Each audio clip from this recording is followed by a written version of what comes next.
Episode number 24 with Beyond the Game. Hi, my name is Eric Michael. I've sold over $5 million in sports cards, and welcome to my podcast where I talk about sports, business, sports cards, making money, relationships, dating, and really anything that's going on in my life, and anything that I think could help the audience who's watching.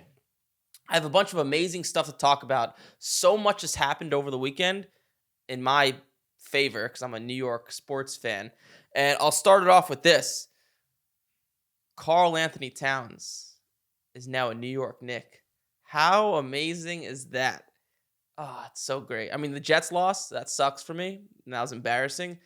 But I think this puts the Knicks almost up there with the Celtics. Maybe just like if they played the Celtics, it would go to 7 and they may not win. But it puts them right there. And being a New York sports fan, the Knicks were so bad for so long.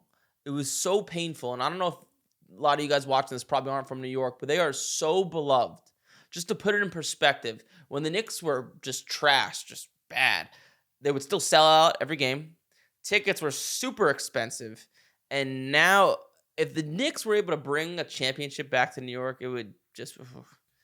I think the place would go down in flames. It would be absolutely crazy. But how exciting is that? Karl Anthony Towns, the New York Knicks, he'll fit right in. He's from New Jersey originally, so he's from right there. And I think he's going to be a great fit. Kind of sad to see that Dante DiVincenzo left the Knicks because they had that whole Villanova tandem with Brunson, DiVincenzo, Mikal Bridges, and Josh Hart. So that was kind of nice to see what would have happened there. But I actually was reading that Dante DiVincenzo didn't want that because he felt like his role was going to diminish, and Dante DiVincenzo is pretty good. So, it's not worth having bad chemistry, and to get Karl Anthony Towns, who's a top-tier player, and I think it's a win-win. The Wolves get Randall and DiVincenzo, and I think a first-round pick, and it's just not working in Minnesota. How many years are you going to do it, right? They drafted him in 2015, and how many years are you going to run it back and back and back and back with Anthony Towns? I think he does have some problems in his game. He shoots way too many three-pointers, like way too many. Like he thinks he's like Steph Curry. So he's got to get his ass in the paint a little bit. Obviously, it just wasn't working in Minnesota. So I think it's a good win-win for both organizations. I looked at Anthony Towns' card value. It hasn't really went up. What's interesting about Karl Anthony Towns' cards, I remember this from way back then. Karl Anthony Towns, when he was a rookie, was like the guy. He was like the guy. And if you ever look at his most expensive cards, his 2015 National Treasures. So that rookie year, I believe, was Devin Booker, Anthony Towns. I may be missing one more star. And those cards were the hardest I've ever seen to get graded. Ever. I'm just spitting here because I'm not exactly sure. But I believe Devin Booker's numbered to 99 National Treasures. Or was it 199? No, it was 99 that year. Like, that's like the rookie patch autograph, like the card. I think out of 99, there's like one PSA 10, maybe two. Someone could fact check me there, but they're insanely hard to get graded because the top and the bottom are just all colored. So, for example, Karl Anthony Towns' card is National Treasures number to 99. Since the Wolves, their color is like dark blue, purplish. The top and the bottom of the card are all that color. And it makes it impossible to grade because they would chip so easily when people would pull them out of the case or they'd move around in the case. So they were just impossible to get graded. I remember that I tried to grade a few and it did not work at all. That was way back then and they were way cheaper. Now they're super, super expensive. That's super exciting. Anthony Towns, the Knicks, it doesn't get much better than that. And I was having a conversation with some people that have to do with sports cars, some students in my program, and I'm going to shock you guys with what I'm about to say. All right. So hear me out. So people, when they come into sports cards, this is a novice's way of thinking. They think, oh, let me buy some Shohei Ohtani cards because he's going to win the MVP. His card value will go up.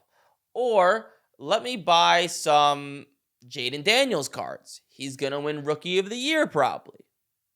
That's a pretty valid thought. You would think, okay, let me buy his cards now, wait till Ohtani wins MVP and sell him and make money. Negative. That's not how it works. So take Shohei Ohtani, for example. His cards are worth a lot of money. They're worth a lot of money because he's a very good player. The fact he's going to win MVP, that's already factored and baked into his price. Okay. And I would actually go so far to say that it's actually a bad idea to do that, and you could possibly lose money. So let me give you a good example. So this was 20. When did Judge win MVP? Was it 22? Right? It's 22 he won MVP. But anyways, I had a bunch of students that we all knew Aaron Judge was going to win the MVP, and they were buying his cards in preparation that he would win MVP. And I told them not to do this. Don't do it. You're not going to make money. But anyways, they did it. He wins MVP, and what happens when Aaron Judge wins MVP? Well, the market is flooded with Aaron Judge cards because 9 out of 10 people are trying to freaking have his cards, are trying to sell his cards because they think it's the greatest time to sell. And if you know basic economics, you'll know, well, when the supply goes all the way up here, that means the demand goes down here, which means the price goes down. And Aaron Judge cards, I believe it was 2 years ago, his cards like quadrupled during the season because he had an amazing year. And they actually went down like 10 to 20% when he won MVP because the market was flooded with so many Aaron Judge cards. And that's just how business works. When there's a lot of supply, the demand goes down, which means the price goes down. So it's actually a very, very bad idea.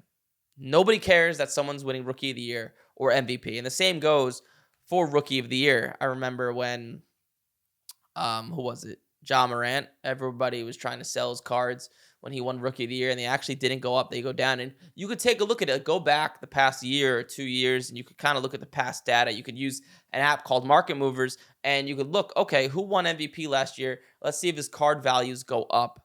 They don't. Card values don't go up for winning trophies, and honestly, they don't really go up when a player wins a Super Bowl either. You would think, oh, if Brock Purdy wins the Super Bowl this year, they're going to go up in value. They don't really go up because it's baked into his price. Like if Brock Purdy's getting to the Super Bowl, card values go up based on a player's performance. And if he's playing well, his value will go up and up and up and up. And the fact he wins the Super Bowl, if paired with the fact that everybody's going to be trying to sell his cards, their values don't go up. It's a funny dynamic, but it's how it works. And it's just, I don't know why. I mean, I do know why. That's just how it works. So don't buy a player and try to sell him because he's winning some special trophy. Player values go up with hype, okay? And then with good play. With hype, you have to buy it before the hype, okay?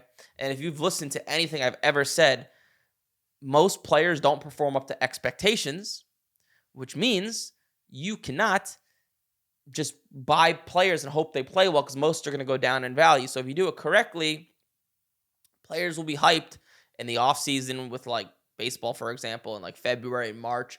And the best way to do it is maybe buy a baseball player, someone who you think is going to get called up in February and March. That will generate hype, which will generate demand, which means the price will increase in value. But the tricky thing about making money with sports cards and really making money with anything, with stocks and real estate, is something is only an opportunity when no one sees it as an opportunity. So you have to be willing to buy players at their lowest point when no one wants them in the offseason. That is the way to make money in sports cards. Obviously, you could buy guys and some will shoot up in value. Like, actually, I want to look this up. I should have looked this up beforehand. But like Sam Darnold is a good example. Like, it's rare that someone of that like plays well and just shoots up in value. I'm looking right now. It's always painful for me to look at this stupid Sam Darnold cards because he's in a Jets uniform, and I'm a big Jets fan. What could have been? What could have been? Oh my God. There's no way this is real. A PSA 10 did $565 of his contenders. Is that real? Can someone like fact check? I guess it is. The one before did $430. Holy shit. Wow. His value is 4 times since the beginning of the season. Holy shit. That's crazy. Oh my God. Yeah, so this card just sold for $560, and before the season it was like $200. Yeah, around like $220 maybe. So maybe not 4 times. Maybe like 2.5, 3 times.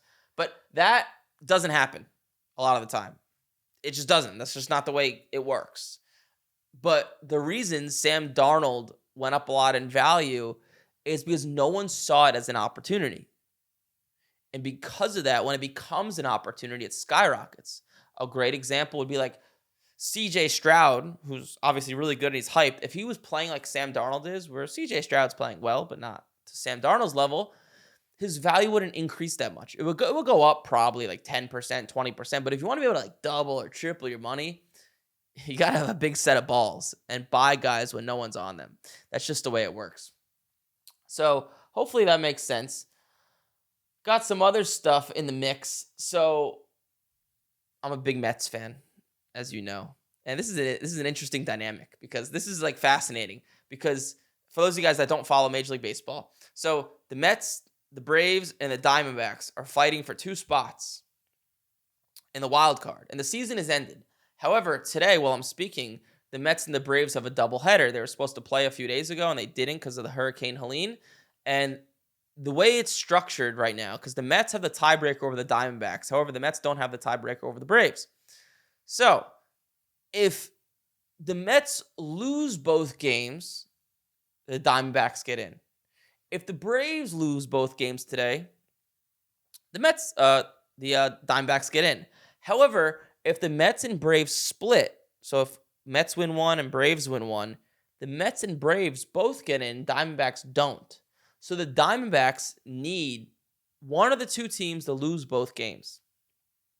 If you were the Mets and the Braves, would you just call each other up and be like, all right, game 1, I'm going to throw my best pitch. Like if you're the Braves, I'll throw my best pitcher. You're going to throw your worst pitcher and sit out a few guys. Then second game, we'll throw the bullpen. You could throw your best pitcher and you could win. That's what I would do. But the Mets and the Braves are division rivals. So I don't know if they'll do it. Yeah, I don't know. That's what I would do, though, if I was in that situation. It's an interesting dynamic because both teams kind of need each other to get into the playoffs. And it's not like they're going to play each other in the playoffs. So who cares? But it's something to think about. But I think with baseball, it's just about getting in. Just get in and, like, anybody could get hot. If you remember the Phillies 2 years ago, they had like 87 wins or like 88 wins. And they were not supposed to make the World Series, and they did, and they ended up losing to the Astros, I believe. But they just got pitching that got super hot. Like, remember that, or not remember, he's still with the Phillies. Rangers, Suarez, Bryce Harper got super hot. So if I were the Mets and the Braves, I'd just be like, oh, okay, let's just come up with an agreement and let's just get in. And when you guys watch this podcast, those games will probably be over by now. But hopefully they just come to an agreement because I really want to see the Mets make the playoffs. Then the Mets will go to the Brewers. That's going to be difficult because the Mets will have to play 2 games in a row, then fly right to Milwaukee for tomorrow while I'm speaking, and then play the Brewers, who are really good, and they have really good pitching. But I think playing the Brewers would be better than playing the Padres because the Braves will probably have to play the Padres, and the Padres are a little bit better, in my opinion, and they're hotter. The Brewers haven't been playing as well. But anything can happen in baseball. Like, that's the great thing about watching baseball, kind of like hockey. It's so dependent on one player. With like hockey, the goalie. With baseball, your pitcher is half the game. So you get a few hot pitchers and you've had an okay season, right? You could just take it very far. As opposed to like football, you can get a hot quarterback, but you still need your defense to play well. So it's interesting. In basketball, obviously, you can get one hot player, but that can't carry. Usually it's a much more of a team effort. So I just want the Mets to get in. I haven't seen them in the playoffs in such a damn long time, and hopefully they could get 2 out of 3 in Milwaukee and then play a home playoff game, and that would be sick. So I would definitely fly back up to New York for that. That would be so legendary. On to some football stuff. So here is something interesting. So you guys hear me talk about like coaching and mentorship programs and just how important it is being a product of your environment, right? It's super important. And I want to use an analogy from yesterday's NFL as like to drive the point home. All right. The Eagles. I think most people would agree, and so do I. Nick Sirianni probably isn't the best coach in the world. Okay? Probably isn't. Now, the Eagles are depleted. They're hurt right now, right? A.J. Brown's out. Devonta Smith's out. Maybe a few guys on defense as well, and you see it. you see the Eagles got smashed yesterday by the Bucks, and you see Jalen Hurts is not near himself, and I blame the coaching. The NFL, there's guys always hurt. That's just the league. That's the game. And you compare that with someone like Sean McVay, who his whole team is hurt as well. Just very similar situation, right? Cooper Kupp's out, Puka Nakua's out. Very similar. But if you watch both teams play, there's just a huge difference. And I would actually say the Eagles have more talent than the Rams. But there's just a massive difference. Like the Rams were able to beat the Niners last week, and there was a good game with the Bears, but they didn't win. But you see the difference in coaching. And it's very rare a player could be so good to overcome bad coaching. And it's the same thing in life, right? If you invest in a coaching program, whether it's sports cards or real estate or anything, there's going to be better coaches and worse coaches. Better coaches are going to pull more out of their students or their players than worse coaches. Just like when you had math class in college or high school, better teachers got a higher percent of their students to get an A, right? It's like coaching in your environment is just so important. So just something I just wanted to kind of point out. And also another good example is like, right, Jim Harbaugh. I mean, they really outplayed the Chiefs. They probably should have beat them. I had the Chargers +7. I was fucking pissed off that they didn't cover. They pushed. I actually had a really good week of NFL betting. I took the Giants +5.5. That was, I don't know. Some might say that game was fixed because all the money was in the Cowboys, and Brandon Aubrey was lining up for that field goal with like 30 seconds to go. The Cowboys were up 5 to go up 8, and there was like, it almost seemed like there was a magical gust of wind that just blew the field goal to the right. So that was good. I took Georgia. That was a fantastic game. I want to get into that in a second. That was a crazy game. Georgia did not come out well, but in the NFL, I had the Jaguars +5.5, which was another wild ending. I don't know if you guys saw that. You guys might want to look for those of you guys who gamble. The Jaguars were +5.5, and they were down 4 points with about 10 seconds to go, and the Texans kicked the ball off, and the Jaguars run it back to like the 25-yard line, but there's a holding. So now it brings the Jaguars back to around the 10-yard line, and I'm thinking to myself, oh my God, they're going to do a hook and ladder, and I've seen this before where, right, they keep throwing the ball back and it ends up in a safety, and the Texans can win by 6. And that's exactly what started to happen. The Jaguars were hook and laddering the ball, going back and forth, and I don't know if you might want to watch the highlights. The last game, it's funny. Like, they throw a lateral back to like Travis Etienne, who like kind of catches it at the 1, but maybe it's the goal line. It's super close and gets tackled. And it looks like a safety with no time left. And it looked like the Jaguars are going to lose by 6 instead of 4. And I had them +5.5. And I was like, this has to be like the worst ending I've ever seen in my life. But then the ref walks out at the 1-yard line and marks him down at the 1-yard line, and the game ends. Thankfully. And I was like, wow. That was just, I mean, I deserve to win the game. The Jaguars probably should have beat the Texans. They outplayed the Texans. But that could have been like the worst beat of all time. And I know there were probably so many people on the Texans that were cheering, and then it ended up not being a safety. But yeah, that could have been an all-time bad beat. And I had something like that happen to me in the right direction. I don't know if you guys remember this. I believe it was the Ravens and the Browns. This was like 3 years ago they were playing. And the spread was -3. You could tell I gamble because I'm able to remember these things. The spread was -3. The Ravens were up 3, and it looked like I was going to push. And the Ravens kicked the ball off to the Browns with no time left. And the Browns started lateraling the ball, and it was a safety with no time left. And the Ravens ended up winning by 5, and it burnt so many people. But yeah, that's gambling in a nutshell. And I took the Chargers +7. Well, that was a fantastic bet as well. I can't believe they pushed.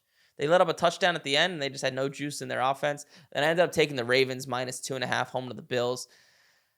That's interesting. Like, the Bills are a funny team, man. Like, they could beat anyone but lose to anyone. They got crushed. They just got, like, demolished. But I actually think the Bills are going to go into Houston next week and win.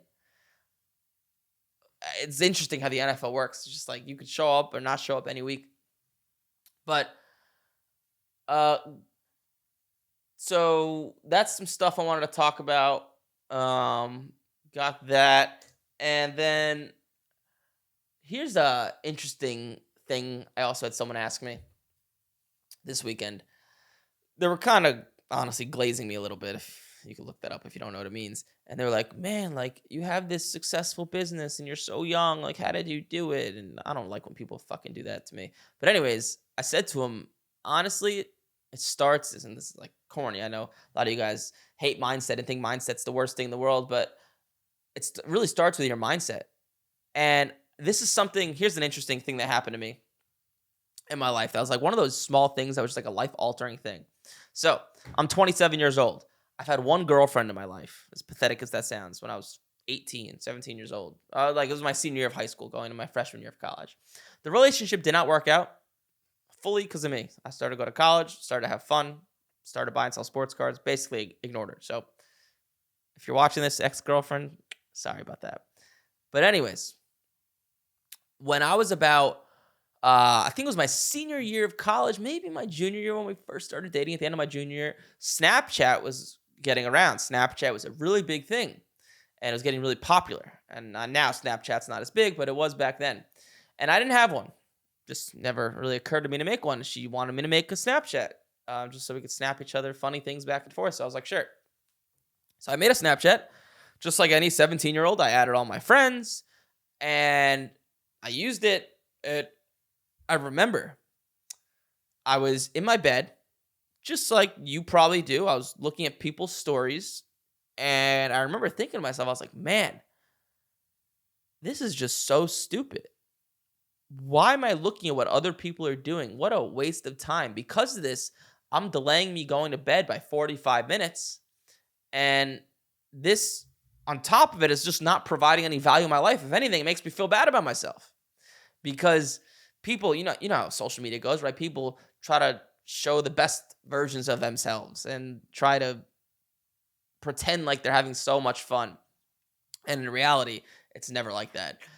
And I remember from that day on, I said to myself, I will never look at a story again. Ever again. I will never look at a story again. I don't care what other people are doing. I'm not going to use social media like that. And then a few months later, I got introduced to the idea of making money with sports cards. And that's when I ended up starting to use Facebook a lot because I would buy and sell sports cards a lot on Facebook. And so going back to what this person asked me, I told them, listen, this has been my methodology of thinking for like since I've been 17 years old. All the time you spend on social media, the average person consumes 2 hours a day on social media. I bet you watching this right now, you probably spend so much time on social media, you don't even want to look at your screen time, right? It's disgusting. 5, 6, 7, 8 hours. It's disgusting, right? It's like a 30 day. But the average human, or in America, spends 2 hours a day on social media. If you take all that time and you apply it towards being something productive, like I always told myself, whenever I have an urge to go on Facebook and start to scroll, I'm just going to go on eBay and start to buy and sell sports cards. So I took all the time from when I was 17 still to now. And anytime I felt like going on social media, I would use it to learn business or start to buy and sell sports cards. And some might think I'm neurotic, sure, but that is what really got me ahead in life. And what's funny is like when Instagram became a big thing, I didn't have an Instagram. I refused to make Instagram because I just didn't want to be looking at hot chicks. And don't get me wrong, I love females more than anyone, but I just want to be laser focused and I could compartmentalize and have my time to be a degenerate on the weekend and, talk with girls or whatever. And what's interesting about that whole scenario is now my whole life is predicated on social media. I never go on social media. I just use it as a platform to produce content to show people how to make money with sports cards and put value into the world. But it's interesting that I was totally anti-social media, and now you would think I'm the biggest social media guy ever based on how much content we post. But that's and what I'm saying right now, it's supposed to be fucking hard, right? Social media is addictive.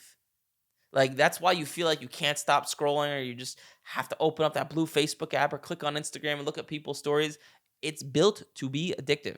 I hope you know that. Like Instagram and Facebook. Well, Facebook owns Instagram. The way they make money is through people paying them for ads. You ever see my ads? If you're watching this, you probably get bombarded with my ads. I pay Facebook a lot of money every single day to promote my services, to promote my program. And think about it. If you're Facebook, you want people on your platform as long as humanly possible because you get to show them more ads. And the more ads you get to show someone, the more money they make, right? So every single thing about Facebook and Instagram, the colors and the way they swipe and the font and everything, they spend billions of dollars a year testing things to make it as addictive as possible. It's supposed to be addictive. That's why you feel like you can't get off of it when you're on it. YouTube is the same thing. They make money through ads. But if you could just like have enough discipline and say, okay, and you're going to feel the urge, right? I feel the urge to open up Instagram and Facebook and scroll and look at stupid things as well. Everybody does. But if you could just have enough self-control to, or even delete the app, that's actually probably the best piece of advice. If you're not using it to produce something or make money, if you're not using social media to make money, delete the app. And I know it's fucking hard. I get it. But if you could take all that time you spend on social media and apply it towards being productive, it'll change your life. I'm firsthand witness to this. I've seen it happen with myself because that's so much time. Imagine if you spent 2 hours every day on personal development and just getting a better mindset and going to the gym and eating better and all that stuff. Imagine, like, you'd be so miles ahead because we live in a day and age that it's never been easier to start a business because, right? Like, look what I teach. You could pop open your phone and start buying sports cards. It's never been easier. The barrier to entry has never been lower, but it's never been harder as well because us humans are just so used to this delayed gratification or this instant gratification. We have no concept of delayed gratification and we lack so much discipline because of these TikToks and Instagrams and Facebooks and YouTubes. And it's fucked with our brains. But if you could get over that mental hurdle and actually sit down and apply yourself towards something productive instead of looking at hot chicks on Instagram, do you wonders. Someone asked me that. So that's why I thought that would be an interesting topic to talk about. What's interesting is we got the playoffs starting with baseball, which is always an amazing time.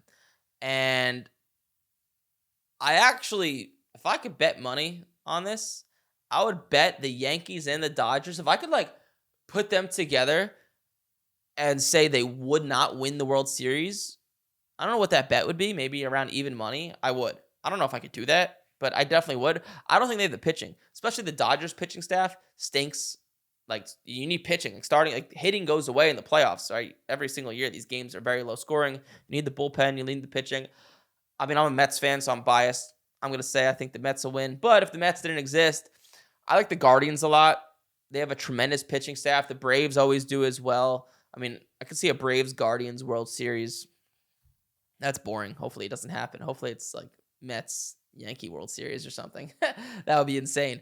But yeah, that's my opinion on the playoffs. I don't think like these teams that win in the regular season with all this hitting, it never ends up being that well in the playoffs. It's just not how it goes. But some guys to watch out for in the playoffs that I'm like looking at to buy, not to buy like that. Hold on, let me get a sip of water here. I had a lot of buffalo wings yesterday while I was watching football, and my mouth is like buttery and greasy and dry. Sundays are my cheat days where I eat like shit. But anyways, some guys I'm watching here, and I'm looking for their card values to drop. Okay, so I'm not actually looking to buy their cards. I'm looking to see like how they play, if it's going to go down in value, when their season's going to end. Gunnar Henderson, Bobby Witt, Jackson Chourio, Jackson Merrill, Mark Vientos, and Riley Green. So all those guys I just mentioned are actually having really good years. And I would actually not want to buy them usually, like right now, because I don't want to buy while they're hyped and up in value. I'm looking at their values to see if it'll drop like 20, 30%. And I think it'll be a good time to go in and maybe buy a few higher end cards of those guys. But not yet. I mean, the playoffs is the worst time to do it because they're hyped, they're excited. People are going crazy about them. So I'm just some guys I'm looking at to buy. And some other cards that I think are interesting. I did some research before this. So if you guys don't know, by the way, Instagram and Facebook Live, I see your comments. Just give me like 5 minutes. I'll get to them. But So an amazing way to make money with vintage cards is so like these cards from the 80s and the 90s are usually, not every time, but usually go up in value with time. Okay, it's just how it goes. Like if you walk like behind me, there's a card of like Randy Moss, like a Topps Chrome 1998 PSA 10. It's probably just gonna go up over time. It's just how it goes. But the way these cards go is they go like this, right? They go up, but they kind of go up like this. So you could like they go like this, and you could buy it while it's at its valley and try to sell it at its peak. So some cards I was looking at before this. So in 1987, Topps traded Greg Maddux Tiffany PSA 10. There's a low sale recently of $384.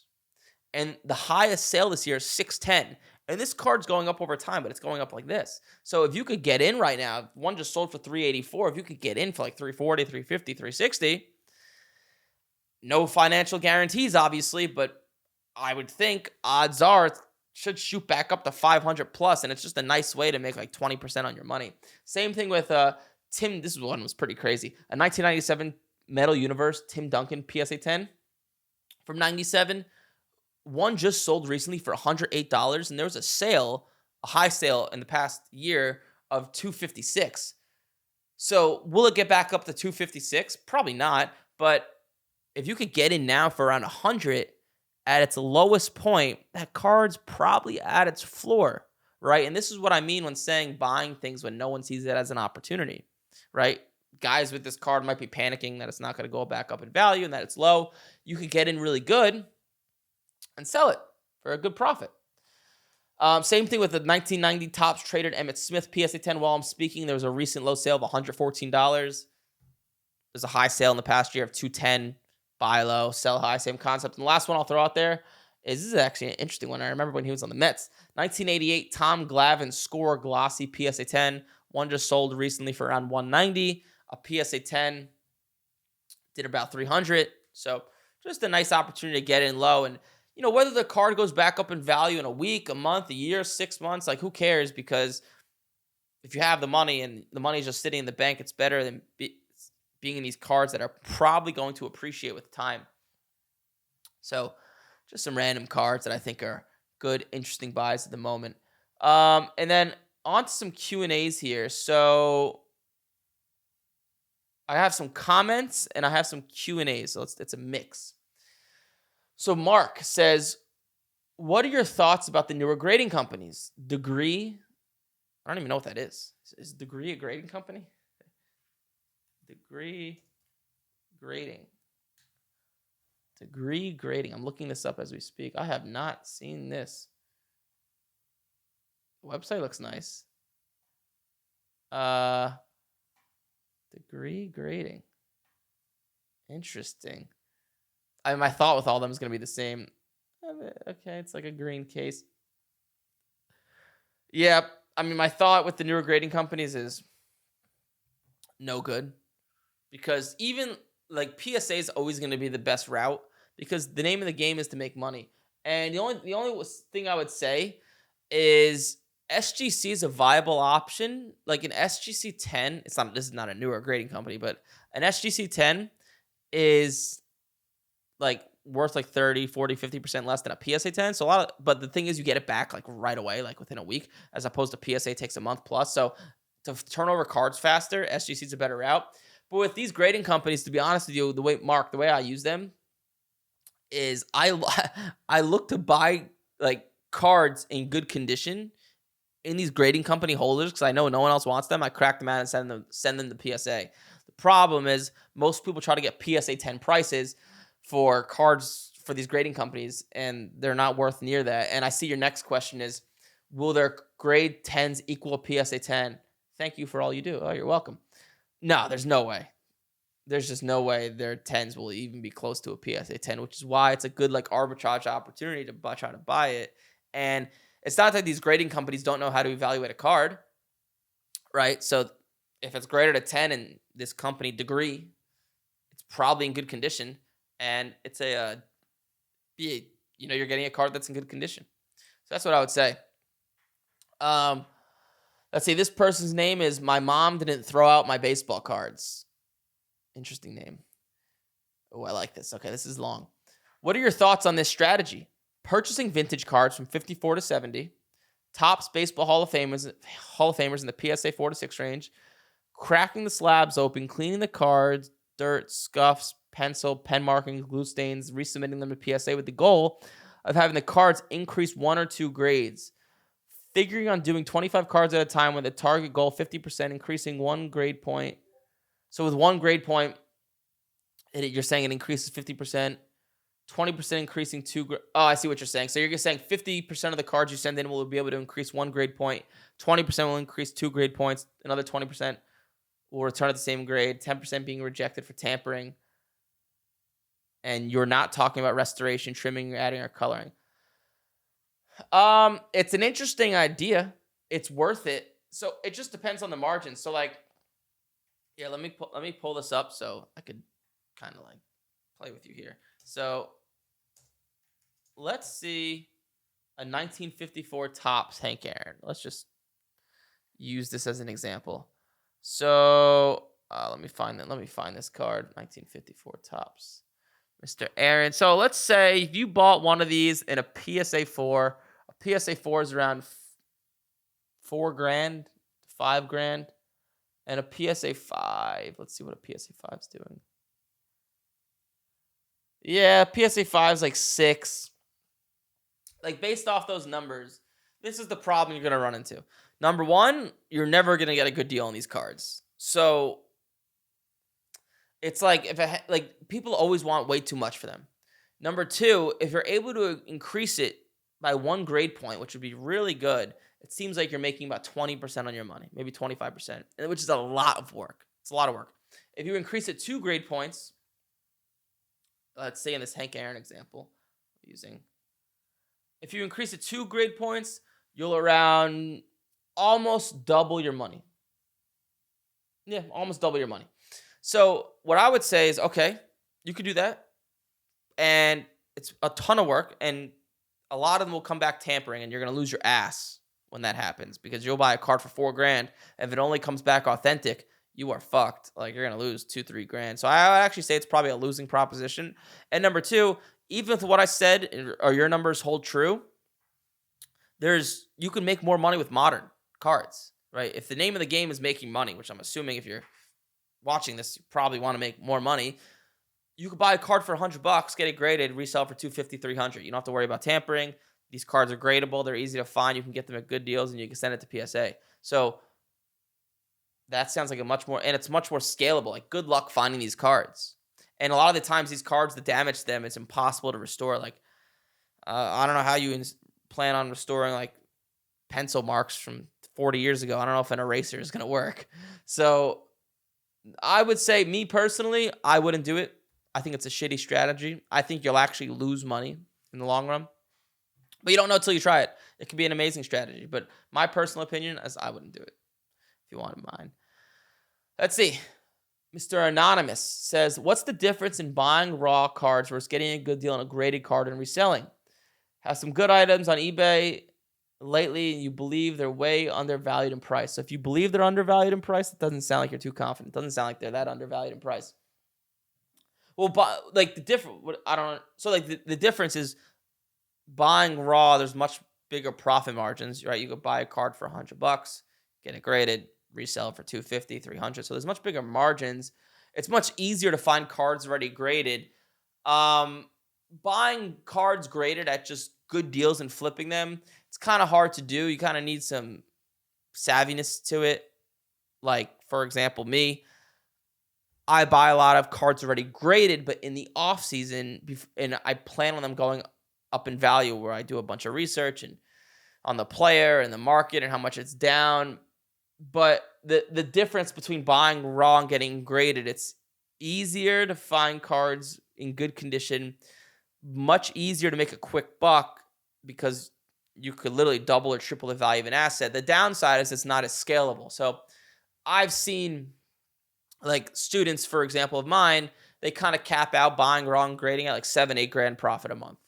That's a lot. And it's really if you ever see my content, you see me use the words all the time. It's a safe side income, because that's a lot of what I teach, buying raw and getting graded. And that's what it is. It's like a realistic way to make an extra 3-4 grand a month. That's what sports cards is, buying raw and getting graded. Buying cards already graded is much more scalable, right? You could spend hundreds of thousands of dollars every single month on cards that are already graded. So it's much more scalable. Downside is the margins are just less, but if you do it right, like especially with what I teach, you're buying these graded cards in the off season, holding them for 3-4 months, trying to make 20 to 30% on your money, which is still amazing. Like 20% on your money in 3-4 months. Go to Wall Street and tell someone you can make 20% in 3 months. They'll think you're on crack. So it's an amazing thing, but that's a lot more scalable, right? Because you could spend 25, 50, 100, 200, 500 grand a month on cards. So like kind of the process is you buy raw cards, get it graded. You get that up to a few grand a month. Then you take the extra money and start dumping it into cards already graded. That's what I do. That's what I teach at least. Let's see. Big dog breaks. Definitely agree with your talking points. I've gone with the Shopify route, which I like because I'm easily able to guide people to a full collection of what I have for sale with easy organization. Oh, you're talking about selling cards. Okay. Are you a proponent of going to big shows or smaller ones or local ones? That's a good question. It depends where you are. If you're newer to the hobby, and you don't have a ton of money, and you're looking to just get in smaller local shows, you can find better deals.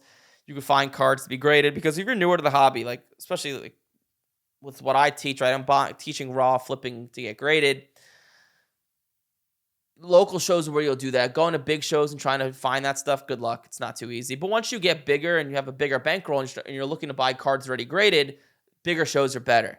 So there you go. That's the solution. With buying, if you're smaller and you're looking raw to get graded, smaller local shows. To buying cards already graded, bigger shows. Looking to sell, bigger shows. Plain and simple.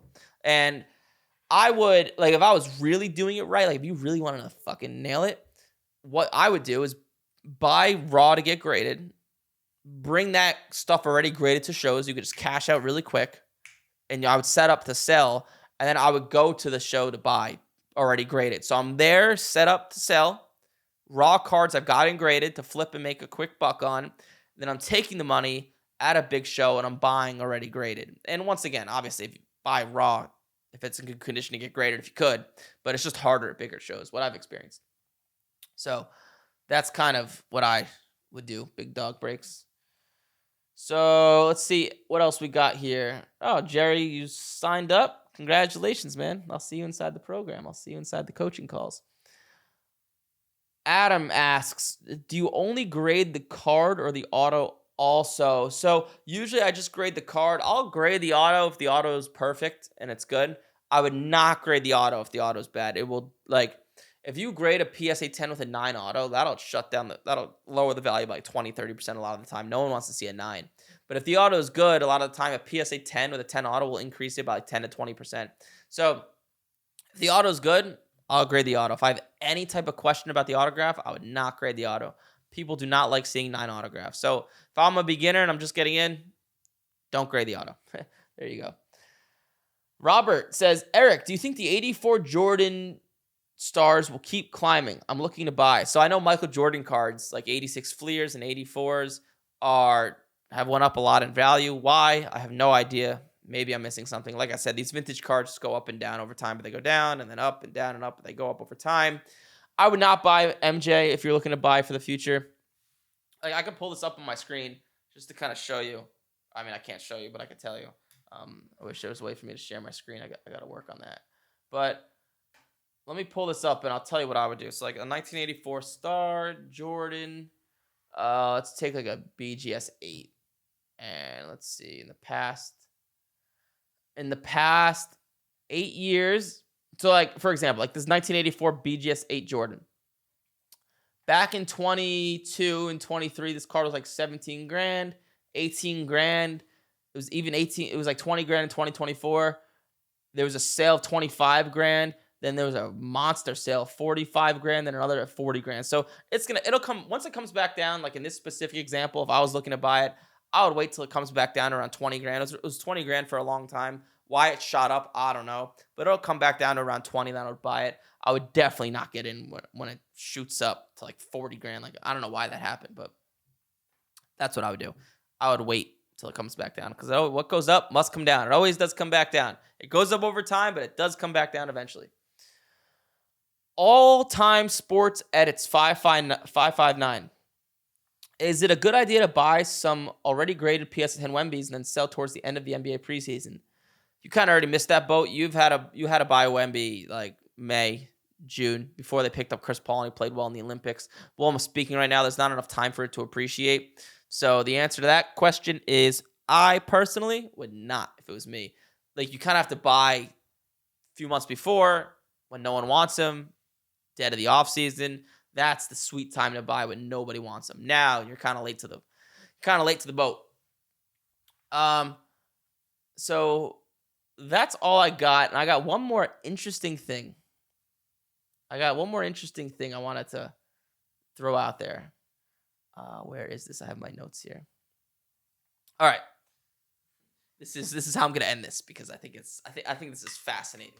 So I know. Dating, you hear me talk about dating a lot. One, because I'm in the middle of the dating scene. And two, dating and business is inherently similar. It really is. It's very similar. Okay? And for those of you guys who are in the dating world, you're going to know what I'm about to talk about. So something I've noticed in business, just talking with a lot of people, I've talked with so many people, and it's really helped me like grow as a person, understand what people want, what people don't want, is humans are very similar. Almost everybody that joins our program wants very similar things.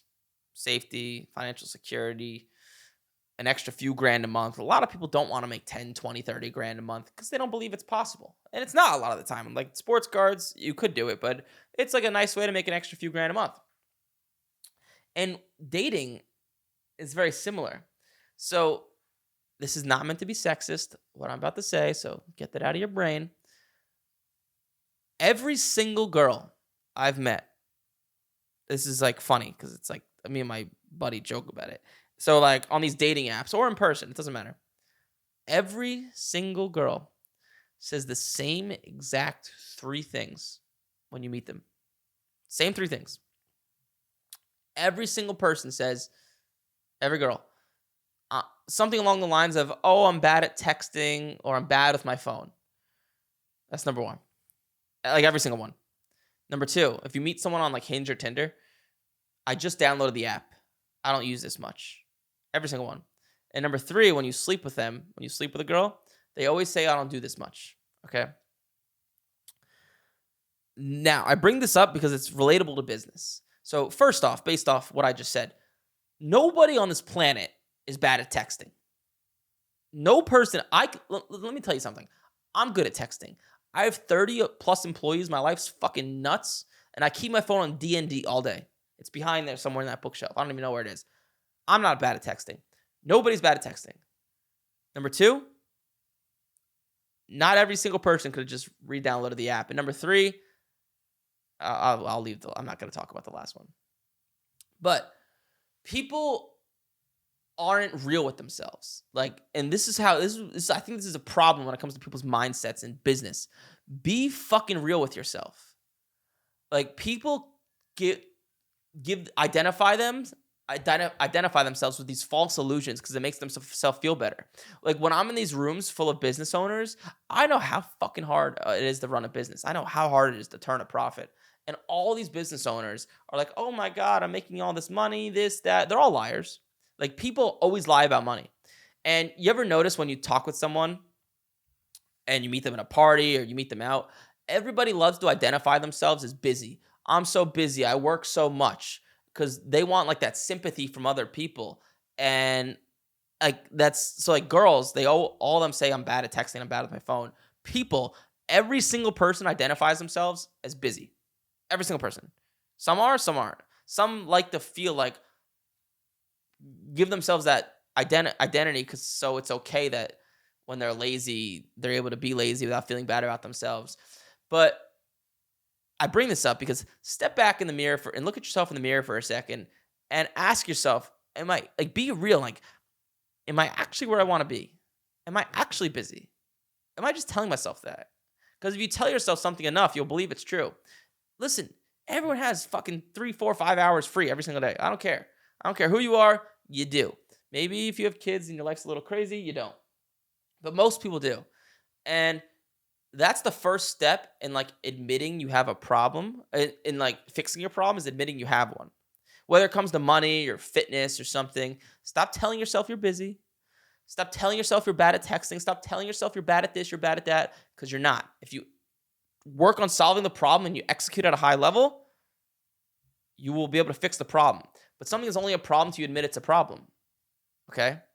Like don't be like all the girls that tell me I'm bad at texting because you want to identify yourself as someone that's busy. Nobody's bad at texting. Nobody's bad or good at anything. If you work at something and you execute, you will be good at it. If you don't believe you can make money online, if you tell yourself that, yeah, you're going to fucking believe that. Of course, right? I just think it's interesting how humans work, how we just give ourselves these identities that make ourselves feel better. But in reality, giving ourselves that identity is costing ourselves in the long run. Because if you keep telling yourself you're busy every damn day, then you're going to believe that you don't have the time to do anything else, right? Interesting. Interesting when you think about it like that. But hopefully you enjoy this stuff. My name's Eric Michael, if you didn't watch the beginning. And if you're watching this on YouTube, hopefully you enjoyed. Leave some comments. You could reply. Let me know what you think. I try to answer the comments and questions I see on these podcasts. But if you're watching on YouTube, like, comment, subscribe. Hope you enjoyed. I'll see you in the next one.